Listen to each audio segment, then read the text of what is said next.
เพื่อนคนนั้นอยู่ด้วยกันกับผมเลยรอดหนูก็เพิ่งโดนโทรมาบอกว่าเป็นตำรวจบอกว่าหนูมีคดีเกี่ยวข้องกับยาเสพติดแล้วก็ต้องโอนเงินไปเพื่อเคลียร์คดีโชคดีที่ตั้งสติแล้วก็ตรวจสอบก่อนไม่อย่างนั้นเงินเก็บหนูคงหายหมดแน่ๆเลยหากมีคนอ้างว่าเป็นเจ้าหน้าที่หรือให้โอนเงินอย่ารีบเชื่อต้องตรวจสอบข้อมูลกับหน่วยงานโดยตรงห้ามโอนเงินหรือให้ข้อมูลส่วนตัวเด็ดขาดและอย่าลืมนะคะว่าถ้าหากพบข้อความหรือโทรศัพท์แปลกๆให้แจ้งเจ้าหน้าที่ที่สายด่วน191หรือ1599เพื่อช่วยกันป้องกันและหยุดยั้งมิจฉาชีพค่ะร่วมด้วยช่วยกันเฝ้าระวังภัยรู้ทันมิจฉาชีพเพื่อความปลอดภัยของทุกคนด้วยความปรารถนาดีจากสำนักงานประชาสัมพันธ์ที่ 3 กรมประชาสัมพันธ์ปีลาเจ้าหยุดยาวปีนี้ปีปิกบ้านกอ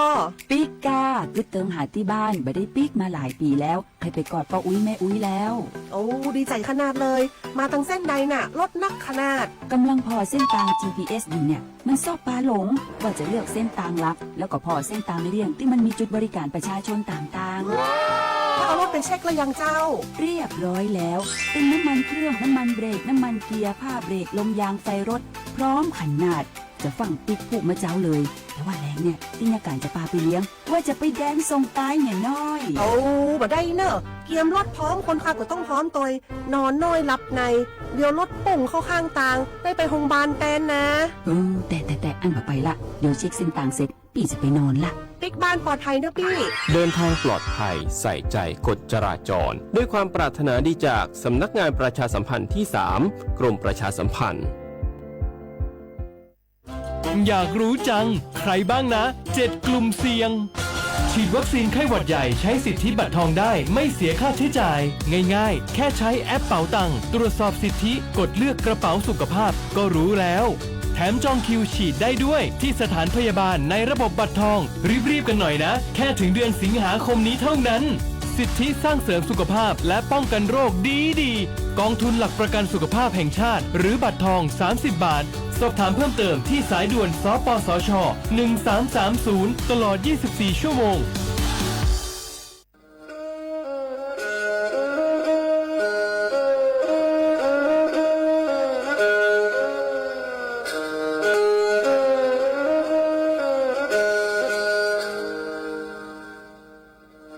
Đào núa, số tông chua sang xua, hữu tế chào thai, đào lúc sáng tranh mày. Lúc sư hỏi hà lưu mông, inu bấy hà ó ra. Yang sơn dấu, bấy hà thảo sư hỏi, giữ tính, dù trao tính. Yang trọng đô, bấy hà thảo sư hỏi, cậu giang tính, dù cậu dị tính. Sang tầng đảo sang AM, kế ý chênh bao bùa sang chào chào kHz. Đảo núa mông, do bấy lưu mông, suốt lờ so căng nông tàu.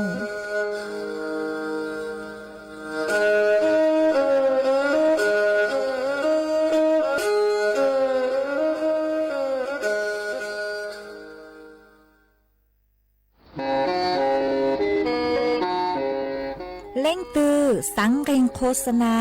จวนเต่าสูต้องจัวสังชัวหูเต้เชอไทยเต่าลู่เสียงแจ้งใหม่คือยอขอเชอมัวเก๋เป้าจูเก๋ฉีฟาง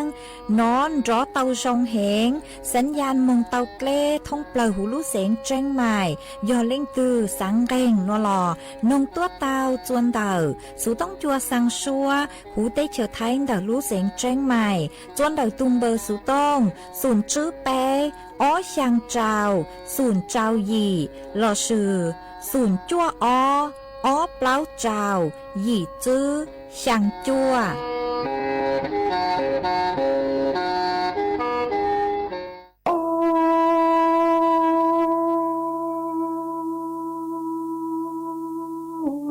đủ nên thay ngọc cô ta chẳng ước là cô lấy chỉ kiếp lên ngọn rau nó ni rong cô ta cô rò li cư lên na cư lên phương nó à che trang tàng tình lo nhó lù ô cu ma lo lên tu ra cô lù lù tu chi chi ni lù cô ta cô chớ tổ chỉ rong lu an thành ngầu cô ta chẳng ư làng cô lên tí kíp lên ngầu rau nô ni rong cô tăng cô rò lê cực lên ná cư lên phương nô trang tàng tình lo nhon hù ô tư lô lên tu chỉ cho cô đủ đủ tu chi mà cha ni yo đủ cô tàng cô chơi tổ chỉ rong bư an thành cầu cô tăng chàng tu tuân hay tràng lý trợ nữ nhỏ nữ tù khó ta na riêng rốt la lù cô la u lù trao tao tuân hay tràng lý trời nô chào ma lô đây tu sa cô rong đi tu chỉ tổ la cha ni mô bư lý có ôn trái lợi tu có tôn di có nhiên tổ tu nơ có nói lên á cư lên phương u tề tăng tri tàu ma cha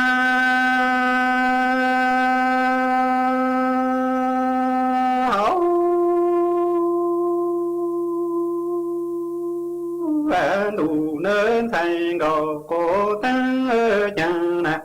hát xuân này tràng lý trời nữ nhỏ nữ tù cô ta ê nà rên rôn la lù cô la u lù trao tao xuân này tràng lý trời nô tì ma trái lô đành tu chi ni sáng cô rong đi tu chỉ tổ la chẳng lô đành tu ni mong bư lý có ô trái lỡ tu có tôn ni gì có giấy tổ tu có nói lệnh ná cư lệnh phương u lỡ tìm hồn tu gì nữa cha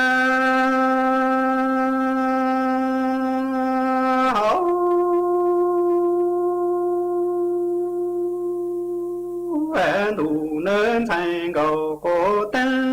chẳng ni ô ya chúng nó lô này tu tổ tăng lỡ tu kỳ cho tổ ti ô cho mà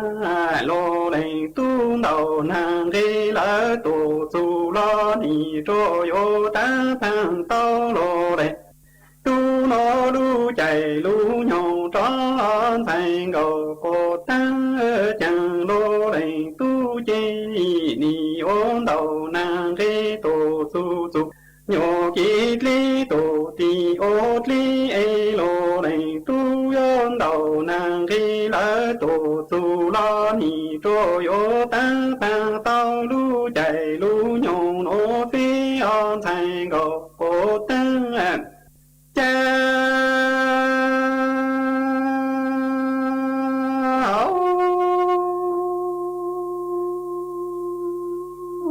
đủ nên thành cầu cô tăng chẳng đi do chúng nó mà trái ya có nó chỉ một sẽ lỡ là chỉ nữa ya có nó một sẽ lỡ tu khó thể chỉ có phô yếu thì lâu xưa nè khi ta lên ná cứ lên phương nó lu khó trồng tăng tổ chỉ bu cố khổ trái có thà li tao ký tổ man thành cầu cố tăng ya có nó chỉ một sa lỡ lò chê ni một sa tổ cô lý ta chê có cô yếu thì lầu xuân hà khi tăng lên ná cứ lên phương nô trái lu khó trùng ta tùng thì chỉ bu con ra mà trái có tao ký tổ chỉ có ta lý tao ký tròn thành cầu cô tăng cha hậu vạn tù nên thành cầu cô tăng chẳng ni ô thì lọc xuân hà khi ta lên ná cứ lên phương nô lu khó trùng ta ni rõ đó có khờ ma chẳng linh ná cứ linh phương u yong đó có lờ tổ sầu bố chơi on thành gọc cô tăng yo tì lầu xuân hàng ma khi tăng linh ná cứ linh phương nô lu khó trồng tăng ê ni đó có tí nữa trên thành gò cô tăng nô linh ná cứ linh phương u yo đông cô lờ tổ sầu bông li on thành gò cô tăng chẳng có nô linh ná cứ linh phương ta chẳng đủ trí đủ bi răng mò tăng nô đủ chẳng ni yo ya đủ trao đủ cô li gia mà trái yo ya tăng thành gò cô tăng nó tùng thì tu trí ca on thành cầu cô tăng chẳng có nô linh ná cứ linh phương ta đủ trí đủ bị rằng mò tăng nó đủ chẳng đủ có đủ cô lý gia đủ về đủ tu trí càng ni thấy tăng thành cầu cô tăng nó thì tu trí cháy hàng vô cha hậu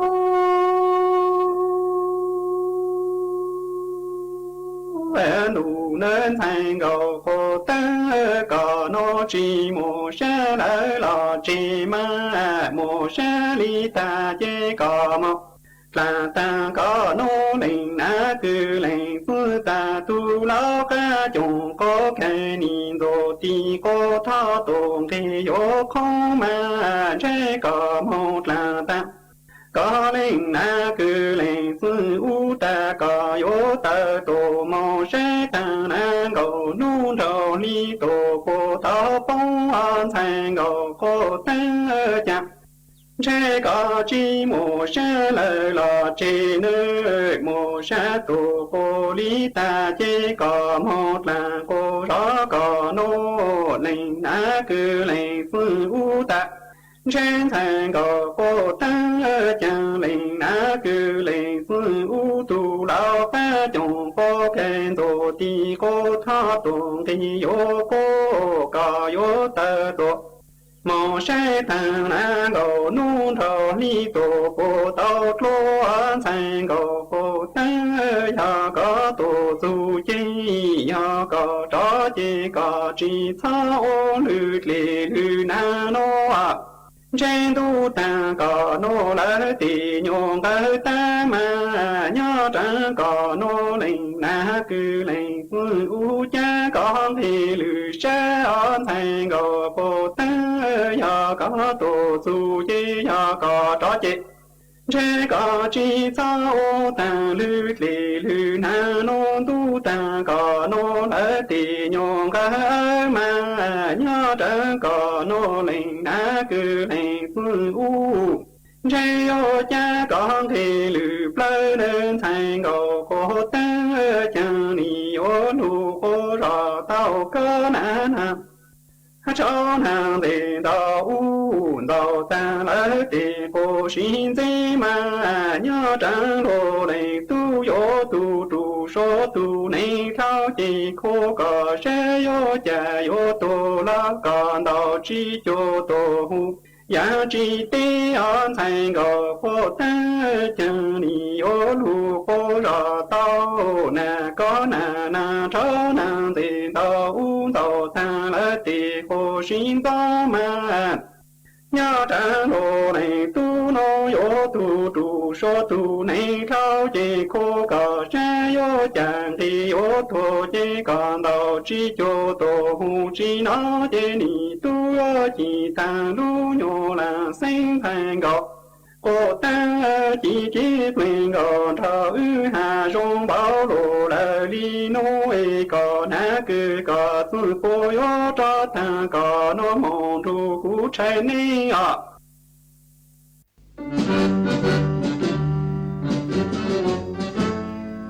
chua mua dừng chúa dây rò thiết tế chờ dây rò nhỏ chỉ mua plau muôn tù tế chờ nhỏ càng xa lù tú kỳ nhỏ luồn xương xì mà trồng nâng thái sợ đờ lo sĩ cùng tề tí thái chua mua dành kế thao chù luôn đảo lúc sáng trăng mày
há chó tú lùa menแฟชั่นเหมาฟัวจัวสวดเหล่าใช้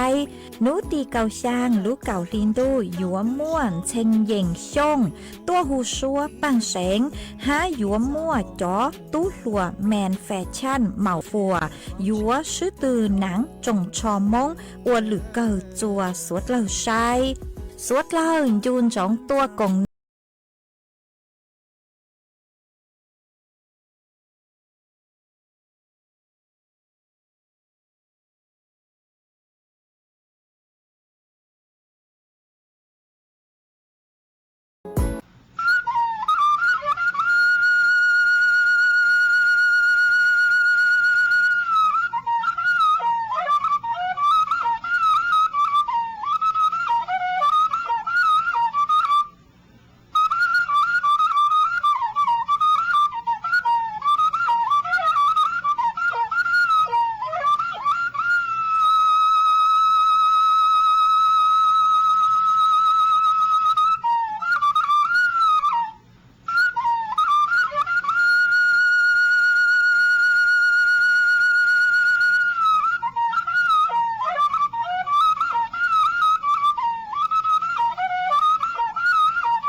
จงอีจงน่ะจะกระตีนังจังสวดเล่าจนนุวันจันนุตินังเก่าอ้อลูจัวลินดูหยงอ้อเชงจื้อปัวเจ้าเจ้ายีมานุนวลย่างจัวเลียงเรงนังเก่าเป้ตูจากึกังนุนัวยอมบัวหัวปิกียอนย่างจัวเลียงเรงนังเก่าเปล่าตูจากึกังปิกียอดจัวหยงนัวยอนย่างจัวนังหยงอ๋อมาดักนัวกูเบ้าหน้าเสียงห่างจงชาดอกอันจอนดูสุต้องจัวฮาลุมงเดาลูกเสียงแจ้งใหม่ต้นซื้ออีจงหนาจะกึตีนังจังสวดเล่าวันได้หนัวจะอยู่ถอยจงหนาจะกึตีนังจังสวดเล่าคือเมงกังลูใช้ฮะกังลูนงย่อจูหูเพจ Facebook มาถอกดเมย์ปังกดไลค์กดแชร์อีลิงอีแชร์ปู้โจเพจสวท AM อีเชงเปล่าปัวยังจอบเจ้ากิโลเฮิรตมากูอดจังดาวจะไม่สวดเล่าคือไม่ปังชังกังสุต้องจัวฮัลโลมงดักลูกเสียงแจ้งใหม่อ๋อเอตังกีนัวเจกูหวังฮัจยาชาหตา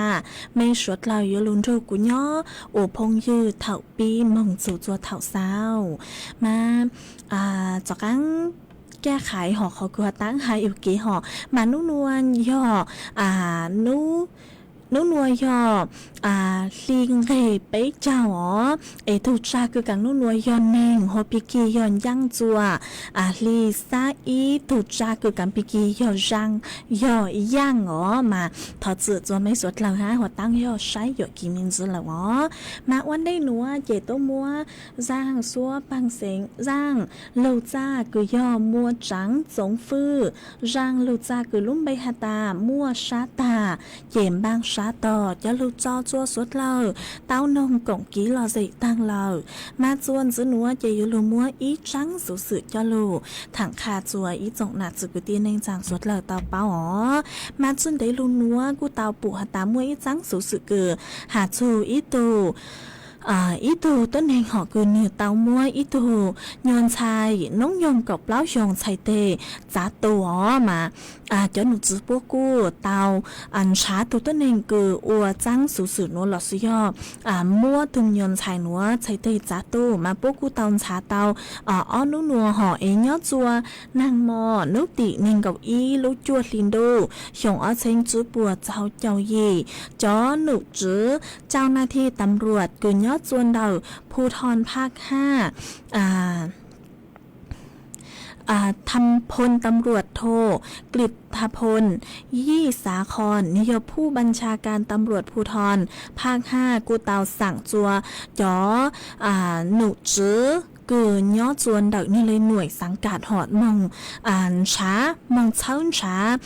ตู่ต้นเองคือหัวท็อปหนอตู่ต้นเองคือหัวไอท็อปทรชนคนอันธพาลหอกมาเกินเนื้อมัวตุงยนชัยกับเล้ายงชัยเตจ้าตูนเดอมาปวดเตาเช้าช้าปวดเตาเช้าช้ามาปูฮาตาจื้อมงจัวđậu kỳ tế lợn nó chỉ mong chùa sáng giàu kỳ tế sáng giàu lợn đậu chú kỳ cử đậu chú kỳ cử bố hộช่องทางธรรมชาติเนาะพวกเตามั่วจอกำลังหอบพวกเตาจ่อจอกำลังมองเฝ้าตัวต่อชายแดนชั่วขอเชิญเดอมาต่อก้างหนัว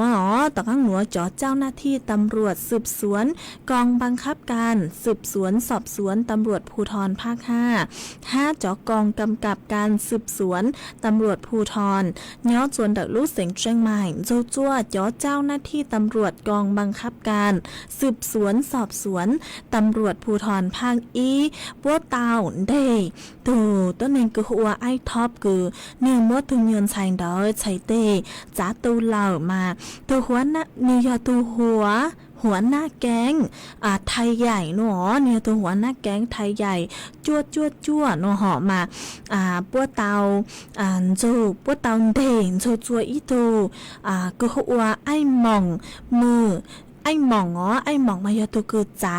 ตัวยันชัยเตกบเล้าชงมา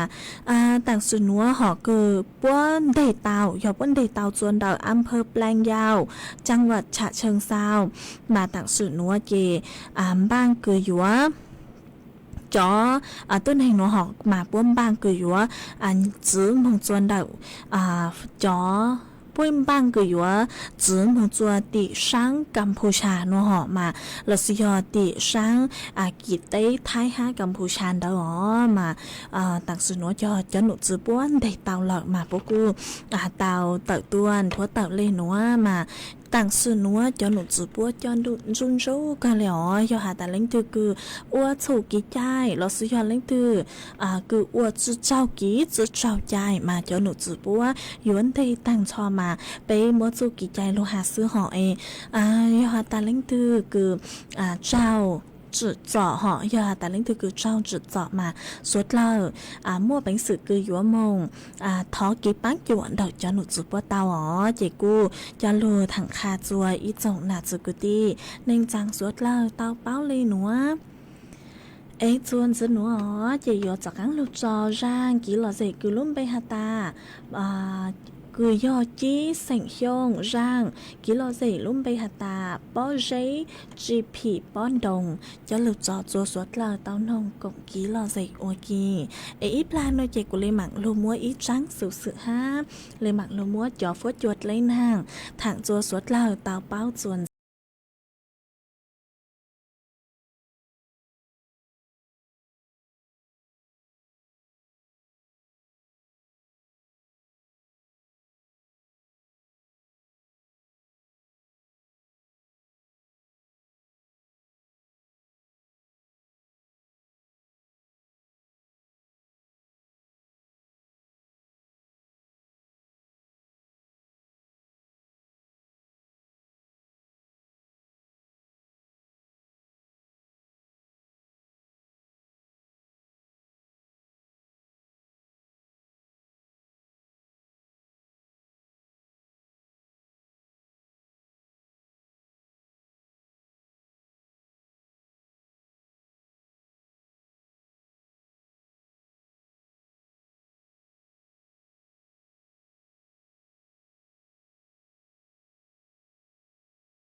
ส่วนจื้อหนัวจะอยู่ลงมัวเจ้าฟดหยดเลยนางจะหลุดถังจัวสดเลยเตาเป้าส่วนจื้อนัวจะหนุจื้อใช้หัวฟดหยดเลยนางเต่าตัวนทัวเต่าฮาตายัวมัวนางกือยังเล่นดาวช่างเจ้าเฝ่งปัวยอดจูหูพังไปตอนดอกไทยไหลอ้างเฝ่งดาวยอนางอยู่ลงยอดจวนดอกลูกเสียงแม่ห้องสอนเชียงใหม่เชียงรายพะเยาน่านลำปางลำพูนตากสุโขทัยกำแพงเพชรพิษณุโลกพิจิตรฮาลุเสียงเพชรบูรณ์ฟดยจายอกือยังเล่นดาวในกับเปล่าจูในกับจื้อองศาเซลเซียสฟดยกูยอกือยังเล่นดาวเป๊ะยาวจูเป๊ะจะเป๊ะองศาเซลเซียสยัวมัวจวนเจ้ากือยังเล่นดาวจื้อจูกับจื้อกิโลเมตรต่อชั่วโมงยัวมัวยอจัวนุติในกับอีจูในกับยางลูจัวลินดูหยงอ้อเชิงจูปัวเจ้าเจ้าหยีหนัวยัวมัวนางกือยังเล่นดาวเจ้าเจ้าจูหยีเจ้าเฝ่งปัวยอจัวหูพังไปตอนดอกไทยไหลอ้างมากุปูเต้าฮาตาอ้อนัวยัวจอกกลางมัวนางดาวจอตัวอ๋อมาชดเล่ายัวจุเต้าเจ๋งฟังตีไทยอยู่ทุกแข่งตัวจงห้าเอ็นยอจวนดอกสู่ต้องจวนดอกหนัวนางหม้อเท่ายังตังกีหอยยังตังกียังเฉินสูงเดอมากูไม่อีปลัวนางลูเกาเลยฮะตั้งชื่อยังจองดูยังมอนดูเดอเจกูจือน้องหาตาม้วนนางลูเลอ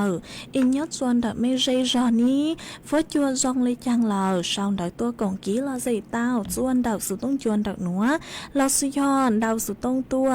กงกี้เราใจเต้าจวนดอกตึงเบอร์สู่ต้องศูนย์จื้อเป๊อ้อยังเจ้าศูนย์ช่างเตาอ๋อจวนจื้อหนัวเจกูอยู่จอกกังลูจออีร่าง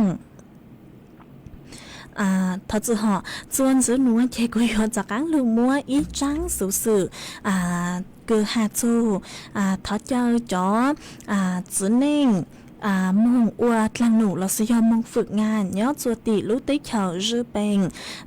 สมัครเตาจูนุติไปเจ้าหนูจะลุถังจัวสวดเหล่าเตาเป้าอ๋อยอดจวนดาวลูกกรมการจัดหางานกูเตาเข้ใจคัดเลือกเตาเข้ใจรับสมัครคัดเลือกผู้ฝึกงานเทคนิคคือยอดจัวหูเต็กเฉาไทยดาวลูกองค์กรคลาวดาวลูกองค์กรIM Japan มงฝึกงานจวนติจวนเด็กป้จอสถานประกอบการยอดจวติลุติเชอจือเป็นหลสยอลุติเชอญี่ปุ่นยอดจวชงอ้อเชงจื้อปัวเจ้าเจ้าจั่วราที่อีมาจอหนูคือประโยชน์ใจมองฝึกงานยอดจวนดอกลุติเฉาจื้อเป็นย่อจองานอุตสาหกรรมการผลิตสุเลยจองานหล่อแบบงานกลุ่งโลหะจองานปั๊มขึ้นรูปโลหะงานแปรรูปเหล็กอีจอจนจื้อยอดจองงานประเภทอุตสาหกรรมก่อสร้างสุเลจองานนั่งร้านงานก่อสร้างแบบหล่องานก่อสร้างโครงเหล็กจองงานระบบการซึมงานเดินท่อปัวหาเลยหนัวปัวหาตาจอต้นแห่งคือยสมัครมองฝึกงานยอดจวติโอมายจุยจอก็ย่อน้องยงเก่าหยี่ชงจื้อคลาวเลยไปเจ้าชงมายจุมั่ววุฒิมปลายปวชปวสลชื่อปตรีจื้อปุ๊จื้อจำกัดสาขาหนออยู่จุชาจือเจ้าตัวเลยอีปวดเจ้าเซนติเมตรลูนจอดยีอยู่จุรงสมส่วนสุเลยจือจอดลาวหนอมาเท่าตือคือพ้นอยู่จุยอดจอก็ยอคือพ้นภาระทางทหารเราสุยอก็อยู่จุตาวมุงตัวแหล่งเดอมุงราบว่าจอนเดอล้านเดอลูกเหล่าหนออยู่จุตาวมุงราจอนเดอเหล่าจื้อเตาอัวทหารเราสุยอนจ้าจอนดังเดือดคลาวตังเหล่าหนอให้อยู่จุยอจะต้นเองคือจื้อมั่วรอยสักจื้อมั่วรอยสักจื้อมั่วความผิดปกติเดาอยู่ทุกแข่งยอฮัตตาเล่งคือมั่วคุณสมบัติ ผ่านจอยลิกือปัวเตาหาตังลูกหนัวมาเมื่อเป็นสื่อกือหยัวมองสมัครสอบผ่านออนไลน์เต้าจวนดาวตูเว็บไซต์ toea.doe.go.th เต้ามายุจุตามมองสมัครวันได้นุติไปยาวรู้จัวลินดูชงอ้อเชงจื้อปัวเจ้าเจ้าหยีหนัวปัวหยัวประกาศจ่อรายชื่อกือมั่วสิทธิสอบรอบที่อีย่อจัวนุติเก่ารู้จัวลูกเก่าลินดูชงอ้อเชงจื้อปัวเจ้าเจ้าหยีหยัวสอบคัดเลือกราที่อีจวนดอกศูนย์สอบจังหวัดนครราชสีมาเยกุจาโลถังคาจัวอีจงนาจุกุตี้เล่งจังสวดเราเตาเป้าเลยหนัวยอฮาตาไม่เล่งถือมั่วจอมีตู้มีหยัวกือน้องยองเกาหยียงจูจัวไปเจ้าจงหอมามั่วเป็นสื่อกือหยัวมงเช็คไม่เลยคุณสมบัติเซ่ปัวมั่วเป็นสื่อกือหยัวมงอัวจอดทางหนุ่นเตาหลักสุยอยมงฝึกงานเตาจวนดอกรู้เตเฉารูเป็นหนอเยกุจาลูถังคาจัวอีจงนาจุกตี้เน่งจังสวดลาเตาเป้าเลยหนัวจวนจุหนัวเยหยัวลูจออีร่างกี่หล่อใจจัวสุดเราตามนองกงกี่หล่อใจอ้วกี่จวนซื้อมาอันเดยยมงจอร่างกี่หล่อใจนัวเจไม่สุดเราช่อนดอกข้างซองดอกตัวกงกี่หล่อใจเต้าจวนดอกสูต้องจวนดอกหนัวลอสุยอดาวสูต้องตัวกงกี่หล่อใจหาจูจอฟัวจวดเลยนางฮะทอกี่หลอใจเต้าจวนดอกเติมเบอร์สุตงศูนย์จื้อไปอ้อช่างเจ้า00ช่างเต้าจวนจื้อหนัวเจยัวจอกังลูกจออีร่างกี่หลอใจเกยอทอต้วนดอกอีตูนน่ะเจ๊เสียงย่างเนี้ยจวนดอกรู้รอบเปล่าเจ้าเปล่ามาก็กูเต้าดาวสุตงตัวหาตาสังนงก้าเสียงท่อร่างลูจ้ากือลุ่มใบหาตาอวนยังเจตุกีมาก็หาตาทอมฟีจัวก็ทุนยังหลอสุยอก็ทุไตตั้งกือยอดจวนเดาลูรอปากเกียสมึงตอนโรก็นองอวกีห้าหนวดเจกุมบ้างเตาก้าเสียงท่อร่างลูจ้ากืออวนยังเจตุกีเหล่าเจโยโมร่างลูจ้าหนัวจะลูจออวก้อนลาโตฮัจอจัวสวดเหล่าตอนโรก็นองกงกี้หล่อใส่วัวกี้จังดูโยโลตูจังใส่เงากาตั้งอีสักกี่จิงตัวมังโอยังตัวเราตั้งชาลูโยหนึ่งสิงกายิงตัวchỉ có cho ni yon chủ lệnh tu cử lệnh trong ta phá sổ xóa gõ tình ca cũ lơ tua sổ xóa chi ni yon bằng in nu lu nhon đủ chẳng ca lu tua ta đăng ấy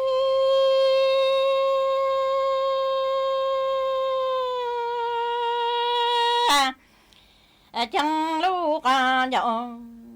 tề ta yo mong có yo cho tăng im lặng xa ni yo ta lo lu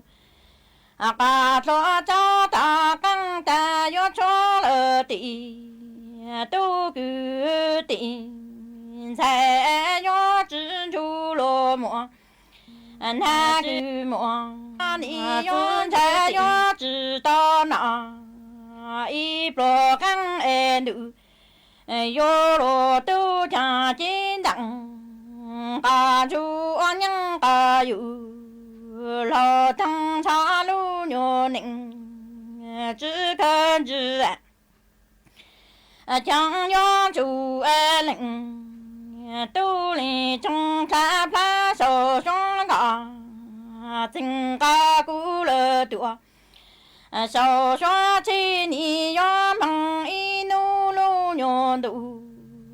chẳng ca lu tua ta cho lu ca dạo tề ta yo bằng có yo cho tăng im lặng xa ni yo ta lo lu ca lo cho ta căng ta yo cho lơ ti 都拉定才要知出落寞，那么子才要知道那一波招哎女，有罗都哎。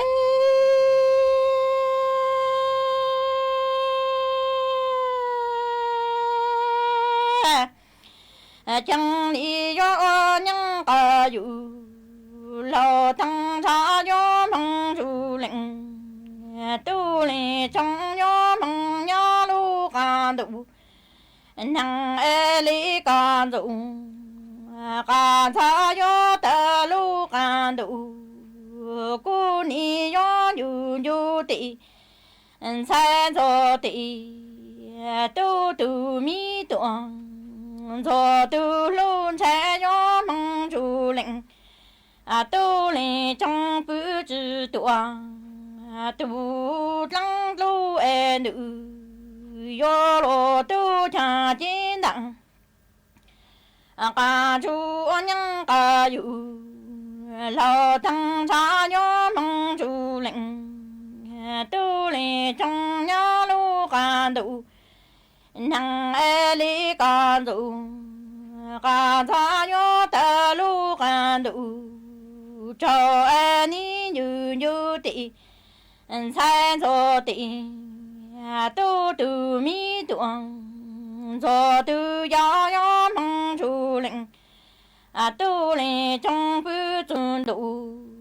chỉ là ti bên trong ma e rằng lăng lu từ bao xóa lờ tụa lu mong chỉ cho ấy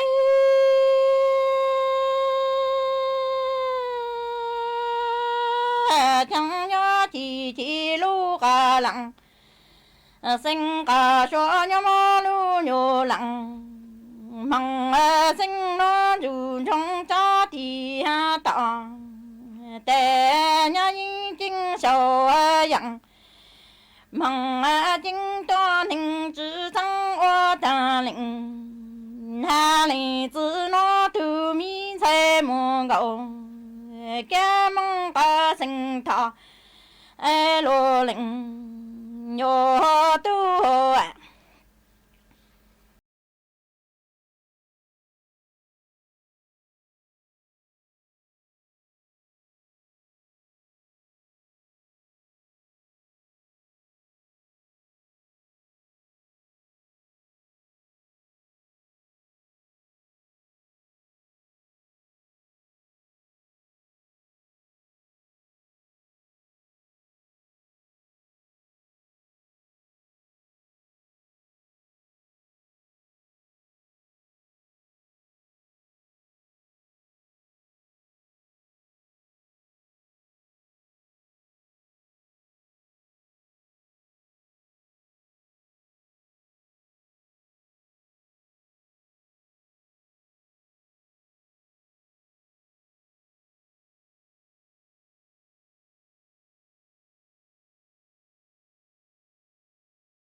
mà chuồn giữ nữa chỉ của yếu cho cán lâu tế đau đớn đợi ý trong nạt sự cứ tin anh rằng suốt lờ mà cũng ở trong đau chua ý tù phong dừa có tàu đào sự tông tua mà có hạt ta có do ý tù giữ chế sành móng hàng nhó chuồn đậu lưu rò chê đi khô mà có hạt ta nhó chuồn đậu mê lưu rò chê đi khô mà nàng tăng tỏ lù ha nó nhó chuồn tặng sự nữa mà cũng ở trong đau cho có ha ở chơi lúc làng lưu rù bố cho có ha mấy tu nạt chế nhó chuồn ý tù nạt tài họ nhó chuồn đậu lưu rò phá phụ chom mà có cu tàu đào sự tôngตัวหาตาย้อนจวนเดไม่รู้รอผักปูจอมนางหลุดตาอ้อไปนู้หนัวเหล่ามานางหลุดลุดลู่เหงเอจอนางคือหลุดลุดลู่อีสวดคลาวต่างเจจอนางเช้ายังหลุดอีนู้เลยอวดจัวนาง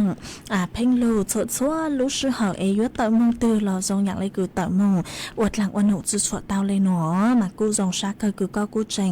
ดาวสู่ตรงตัวกงกี้เราเจข้าจัวเป๊ะสวดเลยเตาเป้าย้อนจวนดาวสู่ตรงจวนดักหนูhaใช้ลูกลางลูกโจปูจุกก็หาha ở trong đào chùa ý từ giữ chế sành mong hơ nhớ chuồn đào lúc giọt trào đào lúc sành tạc mà con đào số tông tôi hạt ta ó nú nua nhớ chuồn đào mấy lúc giọt mà nàng cú chữ chuột lâu lại ha nô họ mà cú dòng xa cơ cứ có cú chành sao đào số tông tua cổng ký lo gì kha chua bấy suốt lâu tao bao nhớ chuồn đào lú số tông chuồn đào nó hai chơi lúc làng lúc rù bút chuột có ha mấy tu phong dư có sự luôn bay huân chia kế chia tua chùa thật sự hỏng chia kế chia tàu mà con tàu sau đời tôi hạt ta nhớ do ngò ô trào con nhớ chuồn đời lú rò mê cùng mà lu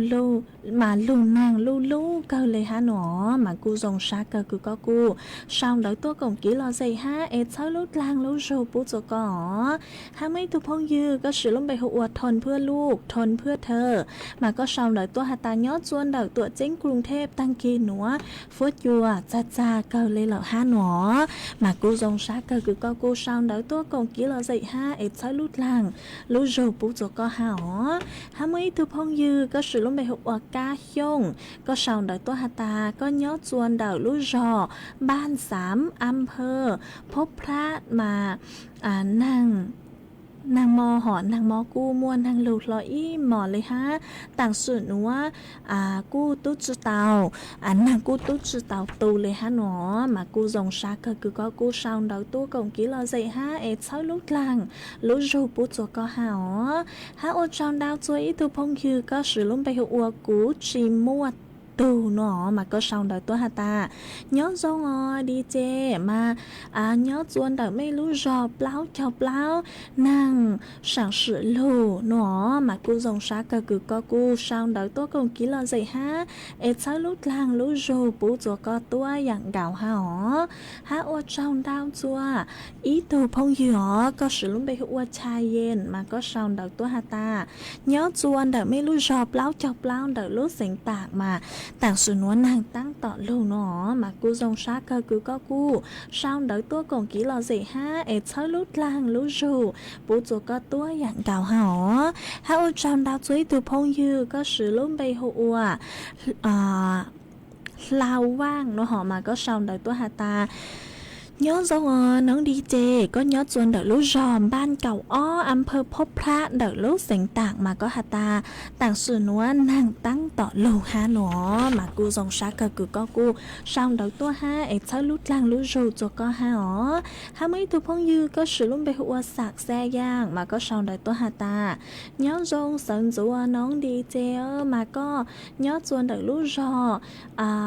lôm sai khảo khó mà nàng lưu hẹn lê ha nó mà cô dòng xa cơ cứ có cô sao đỡ tua ha còn kỹ lo dậy kha chùa bấy ruột lời tàu bao hai ế cháu lúc lang lưu rù bố chùa có hỏ ha qua trong đao chùa thu phong dư có sự lúc mê hụ uốn nênh giang sỉnh hơ có sao đỡ tua ha ta nhớ dâu nhớ chuồn đỡ mê lưu rò mẹ vàng mà cô nó lỡ ha nhớ chùa tăng kỳ nó mà cô dòng xa cơ cứ có cô sao đỡ tua ha ế cháu lúc lang lưu rù bố chùa có hỏ ha ถ้าว่าชาวดาวจัวถูกพงยือก็สือล้มไปหัวหน้าพัสราแซ่ซงมาก็ชาวดาวตัวฮาตาย้อนทรงเฉินจัวน้องดีเจมาก็ย้อนจวนเดลูกรออุ้มเปี้ยมเดลูกเสียงตากนางตั้งต่อลูฮาหนอมากูทรงชาก็คือก็กูชาวดาวตัวฮาเอใช้ลุดลังลูกรูปูจัวก็ฮาเมื่อถูกพงยือก็สือล้มไปหัวแม่ศิลามาก็ชาวดาวตัวฮาตาย้อนทรงเฉินจัวมาย้อนจวนเดลูกรอจื้อรวมไทยนางตั้งต่อโลยอดจัว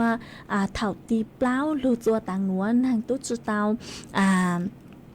ตูเลยฮะหนัวมากูจงชาคือก็กูเจงช่างโดยตัวกงกิโลเซฮะเอเซอร์ลุดหลังลูโจปูจัวก็ตัวอย่างเก่าฮะอ๋อมากูปูเต้าฮะตาอ้อนนู้นัวฮะอ้อนนู้นัวมากูดองดาวขอเช่าเกอมาเย่งมวนนางลูสดชัวลุสเหอหล่อเพลงมวนนางหลุนดองดาวมาสวดเล่ายศจุเตาเจ๋งฟังตีไทยยูทูบเข่งตัวจงฮะ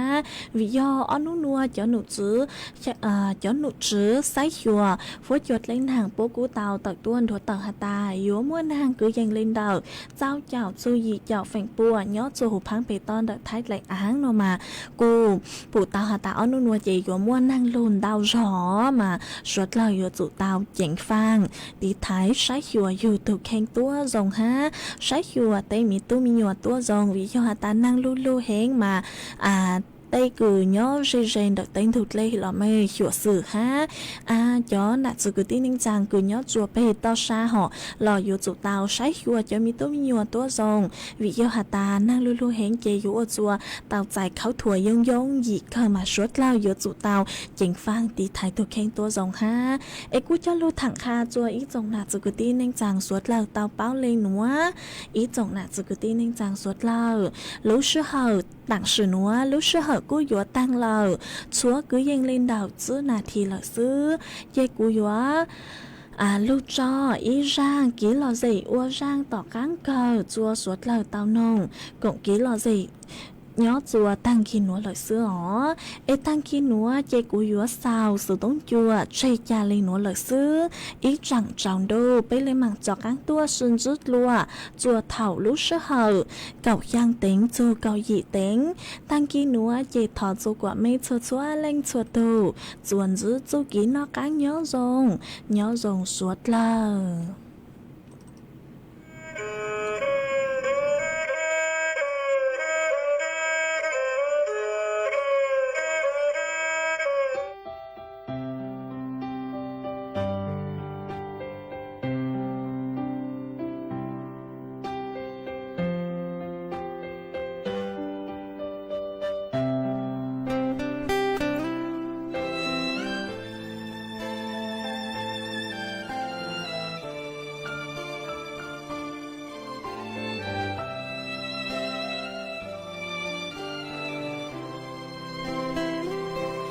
gia đình ninh lũ có tí tàu mua sao lòng tàu sông cú tí tàu bông lũ của mua lòng tàu rau có tí mù tàu lũ ninh đi có nhà say tu ninh mùa lại lìa ly cũ thiên chỉ tao có tuần chay mu chim đế cha cu hòn hò có lu mông tua cu lu của muôn đó tử to trâu có sa tuổi chuột có lo có gió lúa po cha lu xua lo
nu nó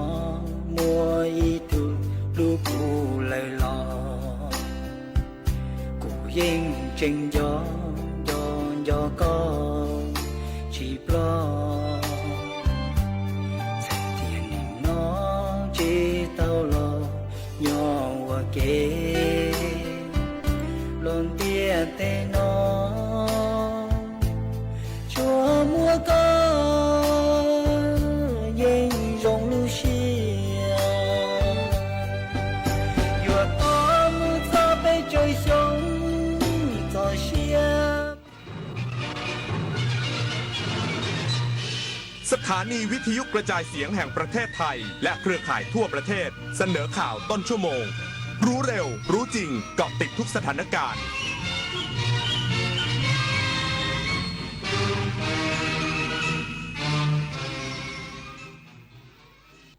รับฟังข่าวต้นชั่วโมง 6 นาฬิกากับทิติมาอินกล่ำค่ะกสทช.จัดอบรมเพิ่มศักยภาพมาตรการสำคัญป้องกันอาชญากรรมออนไลน์อีกสักครู่กลับมาติดตามรายละเอียดค่ะหากเปรียบประเทศไทยเป็นต้นไม้ใหญ่ที่ยืนหยัดมายาวนานยังรากแห่งขนบธรรมเนียมประเพณีและวัฒนธรรมลำต้นมั่นคงยืนยงยึดมั่นในสถาบันชาติศาสนาและพระมหากษัตริย์มาร่วมกันตั้งปณิธานทำความดีสร้างความรักความสามัคคีแทนคุณแผ่นดินเสมือนรดน้ำใส่ปุ๋ยให้ต้นรักประเทศไทยเจริญรุ่งเรืองร่มเย็นเป็นสุขรักษาเอกราชและอธิปไตยไว้ให้เติบใหญ่และงดงามพระบาทสมเด็จพระเจ้าอยู่หัวทรงน้อมนำหลักธรรมอันประเสริฐกันกรองเป็นหนังสือคู่มือชีวิตพร้อมภาพวาดฝีพระหัตถ์4 เล่มได้แก่หลักการชาวพุทธอริยสัจจภาวนาหลักปฏิบัติเพื่อความพ้นทุกข์และแนวทางปฏิบัติธรรมนาวาวังพระราชทานเป็นธรรมทานเพื่อทำนุบำรุงส่งเสริมพระพุทธศาสนาและเป็นเครื่องชี้ทางสว่างแห่งปัญญาให้แก่ประชาชนผู้ที่สนใจสามารถดาวน์โหลดอ่านได้ที่ thammanava.netฉันไม่ต้องการจะให้พวกเธอมีความรู้เพียงอย่างเดียวฉันต้องการให้พวกเธอเป็นบุคคลที่ถึงพร้อมแล้วด้วยพระราชดำรัสสมเด็จพระมหิดลาธิเบศรอดุลยเดชวิกรมพระบรมราชชนกพระบิดาแห่งการแพทย์แผนปัจจุบันและการสาธารณสุขไทย 24 กันยายนวันมหิดลร่วมน้อมรำลึกในพระมหากรุณาธิคุณบริจาคสมทบทุนธงวันมหิดลเพื่อช่วยเหลือผู้ป่วยด้อยโอกาสได้ที่สิริราชมูลนิธิการกลับมาของการแสดงโขนมูลนิธิส่งเสริมศิลปาชีพจากวรรณกรรมเรื่องรามเกียรติ์ตอนสัตยาภาลีวานอนผู้กล้าหาญจะเกิดอะไรขึ้นกับพวกเขาสู่การแสดงโขนสุดยิ่งใหญ่โดยมูลนิธิส่งเสริมศิลปาชีพวันที่ 6 พฤศจิกายนถึง 8 ธันวาคม 2568 ณ ศูนย์วัฒนธรรมแห่งประเทศไทยเปิดให้จองบัตรได้แล้ววันนี้ที่ไทยทิกเก็ตเมเจอร์กสทช.จัดอบรมเพิ่มศักยภาพมาตรการสำคัญป้องกันอาชญากรรมออนไลน์เพื่อไม่ให้ส่งผลกระทบผู้ใช้งานปกติพลตำรวจเอกณัฐธร เพราะสุนทรกรรมการกิจการกระจายเสียงกิจการโทรทัศน์และกิจการโทรคมนาคมแห่งชาติหรือกสทช.กล่าวว่าในช่วงที่ผ่านมาสำนักงานกสทช.ได้มีการปรับปรุงประกาศและกฎระเบียบหลายฉบับโดยเฉพาะ8มาตรการสำคัญที่ออกตามพระราชกำหนดมาตรการป้องกันปราบปรามอาชญากรรมทางเทคโนโลยีที่ให้ผู้ประกอบการโทรศัพท์เคลื่อนที่ร่วมรับผิดชอบต่อความเสียหายที่เกิดขึ้นกับเหยื่อหากไม่ดำเนินการตามมาตรการป้องกันตามที่กสทช.กำหนดเพื่อตอบสนองต่ออาชญากรรมทางเทคโนโลยีที่เปลี่ยนแปลงรูปแบบและวิธีการอยู่ตลอดโดยกสทช.ได้เปิดฝึกอบรมการพัฒนาทักษะในการบังคับใช้กฎหมายเกี่ยวกับกิจการกระจายเสียงกิจการโทรทัศน์และกิจการโทรคมนาคมเพื่อมุ่งพัฒนาศักยภาพผู้ที่เกี่ยวข้องในกิจการสื่อสารทางภาครัฐและเอกชนเพื่อให้มีความเข้าใจภัยออนไลน์ที่ถูกต้องและปฏิบัติไปในทิศทางเดียวกันเพื่อให้การปราบปรามมีประสิทธิภาพมุ่งเป้าไปที่กลุ่มผู้กระทำผิดและไม่ให้กระทบต่อผู้บริสุทธิ์นันทภาแสนตุ้มรายงานกรมหม่อนไหมผลักดันเกษตรกรปลูกหม่อนเลี้ยงไหมส่งเอกชนกลุ่มตลาดไหมอุตสาหกรรมเพื่อสร้างทางเลือกใหม่ของการทำเกษตรและสร้างรายได้อย่างยั่งยืนนายนวนิช พลเคนอธิบดีกรมหม่อนไหมเปิดเผยว่ากระทรวงเกษตรและสหกรณ์ได้ขับเคลื่อนนโยบายตลาดนำการผลิตเพื่อยกระดับรายได้และสร้างความมั่นคงให้แก่เกษตรกรไทยจึงได้ตั้งเป้าหมายให้ชัดเจนว่าอาชีพเลี้ยงไหมจะไม่ใช่เพียงอาชีพเสริม แต่จะต้องเป็นอาชีพที่สร้างความมั่นคงในฐานะอาชีพหลักเนื่องจากความต้องการของตลาดยังคงเติบโตอย่างต่อเนื่องและมีแนวโน้มในการขยายตัวอย่างยั่งยืนโดยได้ส่งเสริมให้เกษตรกรเลี้ยงไหมอุตสาหกรรมพร้อมประสานความร่วมมือกับภาคเอกชนผ่านการลงนามบันทึกความเข้าใจหรือ MOU เพื่อสร้างความมั่นใจว่าผลผลิตมีตลาดรองรับกับตลาดผู้ซื้อโดยตรงโดยแตกต่างจากไหมหัตถกรรมที่เกษตรกรต้องสาวไหมเองซึ่งไหมอุตสาหกรรมสามารถขายเป็นรังไหมทั้งรังหรือรังปาดให้กับภาคเอกชนได้โดยตรงซึ่งการเลี้ยงไหมอุตสาหกรรมจะสร้างรายได้ที่มั่นคงและยั่งยืนพร้อมขอให้เกษตรกรรักษามาตรฐานในด้านปริมาณและคุณภาพโดยกรมหม่อนไหมจะสนับสนุนและส่งเสริมอย่างใกล้ชิดโดยเกษตรกรได้มีการทำระบบ Contact Farming กับบริษัทเอกชนที่ช่วยประกันราคารายได้ขั้นต่ำครัวเรือนละ 15,000 บาทถึง 30,000 บาทต่อเดือนและบางครัวเรือนที่มีการบริหารจัดการที่ดีสร้างรายได้ได้มากกว่า 90,000 บาทต่อเดือนอีกด้วยชวนันท์ มาลีรายงานจังหวัดตรังเชิญชวนเกษตรกรและผู้ประกอบการที่มีเครื่องจักรกลทางการเกษตรที่ต้องการจะให้บริการทางการเกษตรประเภทต่างๆขึ้นทะเบียนผู้ให้บริการทางการเกษตร